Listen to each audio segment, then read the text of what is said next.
Mesdames et messieurs, bonjour, ravi de vous retrouver et bienvenue à cette nouvelle édition de notre programme quotidien Midi au Caire.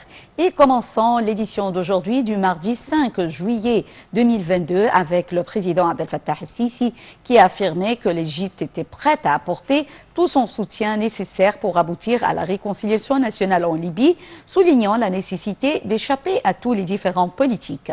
Cette déclaration a été faite lors d'un appel téléphonique entre le président Abdel Fattah el-Sisi et le président du Conseil libyen, Mohamed El-Menfi. Au cours de l'appel, les deux leaders se sont accordés que la solution de la crise libyenne doit émaner des Libyens eux-mêmes et que les élections sont le seul moyen pour régler la situation actuelle.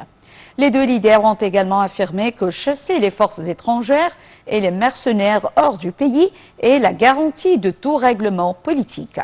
De son côté, Mohamed El-Menfi a apprécié les efforts que déploie le président el-Sisi pour soutenir la Libye, en particulier en aidant à reprendre le contrôle des institutions nationales.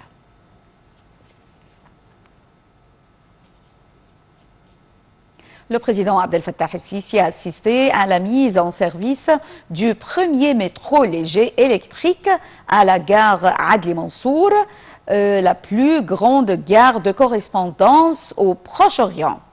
Le président el-Sisi a tenu hier une séance de discussion avec plusieurs hommes de médias et de journalistes. Lors de la rencontre, le président el-Sisi a déclaré que les Égyptiens devaient être fiers de la mise en service du premier métro léger électrique dans le pays, le qualifiant de grand exploit dans le secteur des transports. Le chef de l'État enjoint aux journalistes de veiller à retransmettre au peuple une image réelle des défis qu'affronte le pays en jetant la lumière sur les efforts considérables déployés par le gouvernement pour les surmonter.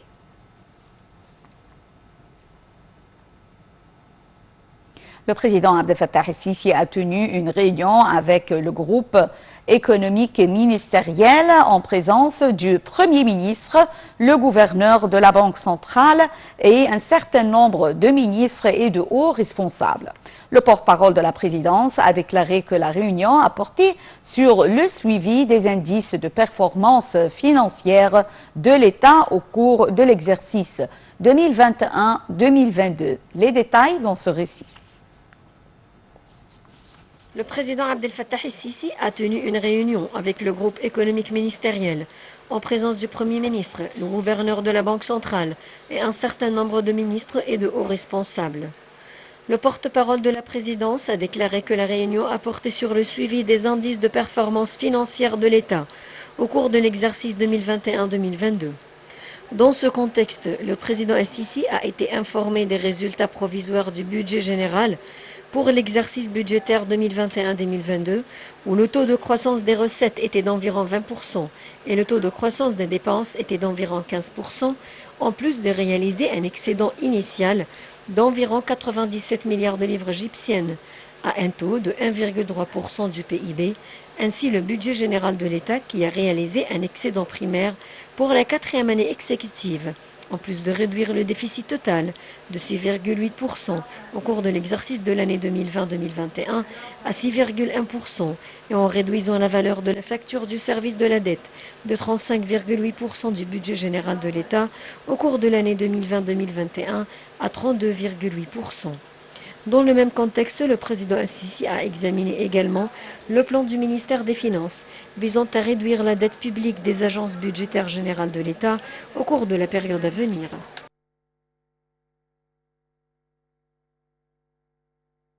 Le canal de Suez a annoncé hier un bénéfice record de 7 milliards de dollars, soit environ 6,7 milliards d'euros sur l'exercice 2021-2022, après avoir relevé à plusieurs reprises les droits de transit des navires dans ce passage crucial pour le commerce mondial. Plus de détails dans ce récit. Le canal de Suez a annoncé ce lundi un bénéfice record de 7 milliards de dollars, soit environ 6,7 milliards d'euros sur l'exercice 2021-2022. Entre juillet 2021 et juin 2022, quelques 1,32 milliard de tonnes de marchandises ont transité par le canal, fournissant une rente de 7 milliards de dollars en droits de transit, la plus élevée de son histoire. Le président de l'autorité du canal de Suez, l'amiral Oussama Rabia, a affirmé aujourd'hui qu'il s'agit d'une augmentation de 20,7% par rapport à l'exercice financier précédent, soit 5,5 milliards d'euros. L'amiral Rabia a ajouté que les crises internationales démontraient l'importance du canal de Suez pour la stabilité des chaînes d'approvisionnement mondiaux. L'Égypte, prise entre une inflation au-delà des 15% et une récente dévaluation de la livre de près de 20%, avait augmenté les droits de passage, notamment des navires pétroliers et gaziers, de 6% en février, puis de 5% à 10% en mars. Le canal de Suez voit passer environ 10% du commerce maritime mondial et représente l'une des premières sources de devises pour le Caire. Malgré la guerre en Ukraine et la hausse du prix du pétrole qui ont touché le transport maritime, le canal a enregistré son plus haut chiffre d'affaires mensuel en avril, évalué à 605 millions d'euros. Les réserves de change sont passées à 35,48 milliards d'euros en mars, à 34 milliards en mai. Le président de l'autorité du canal de Suez, Oussama Rabia, a affirmé hier que le développement de la zone sud du canal de Suez renforcera sa position pionnière et doit constituer un bon qualificatif qui contribuera à accroître les traversées à raison de 6 navires supplémentaires.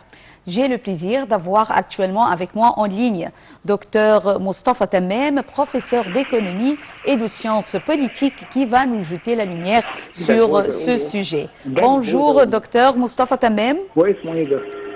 Le canal de Suez avait annoncé un bénéfice record d'euros sur l'exercice 2021-2022, après avoir relevé à plusieurs reprises le droit de transit des navires dans ce passage crucial pour le commerce mondial.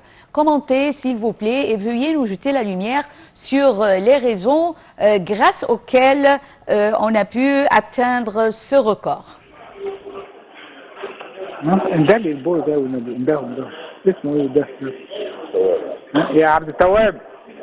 Docteur Moustapha Tammem.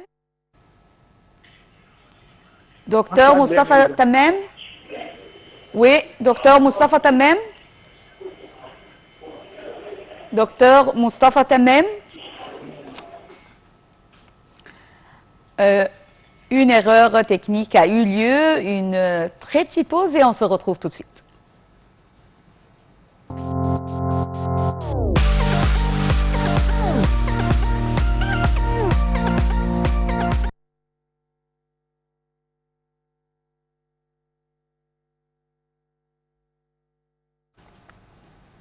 Début de la première séance du Conseil d'administration du dialogue national au siège de l'Académie nationale de formation. Et au cours de cette séance, le Conseil d'administration doit examiner les détails et le calendrier du dialogue et décider des mesures nécessaires à prendre avant de les annoncer au public afin de faciliter la participation des citoyens au dialogue à travers tous les moyens possibles, soit directs ou numériques. Le coordinateur général du dialogue, Dia Rachouane, a de son côté appelé les mass médias égyptiens et étrangers à suivre la réunion du Conseil d'administration et la conférence de presse qui la succédera.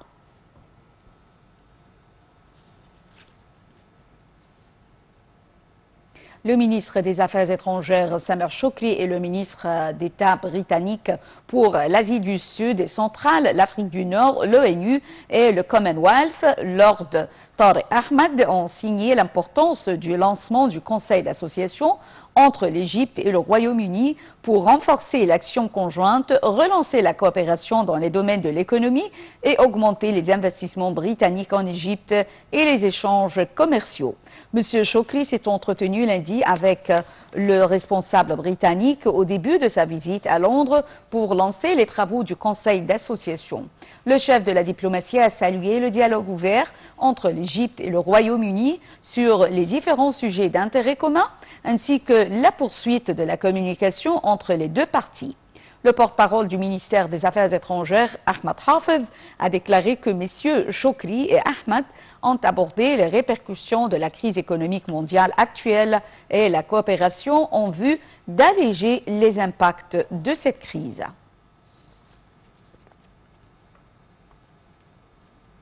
Et passons à cette nouvelle sportive. La championne égyptienne Bassent Hemida a réalisé un exploit jamais remporté dans l'histoire de l'athlétisme égyptien en décrochant la médaille d'or dans les compétitions 200 mètres aux Jeux méditerranéens Oran 2022 actuellement tenus en Algérie. Par cette victoire, elle a réalisé un nouveau record méditerranéen et la course s'est terminée en 22 secondes 49 centièmes. Bassent Hemida a déjà remporté la médaille d'or dans les épreuves de 100 mètres sprint, réalisant ainsi aussi un nouveau record en 11 secondes 10 centièmes.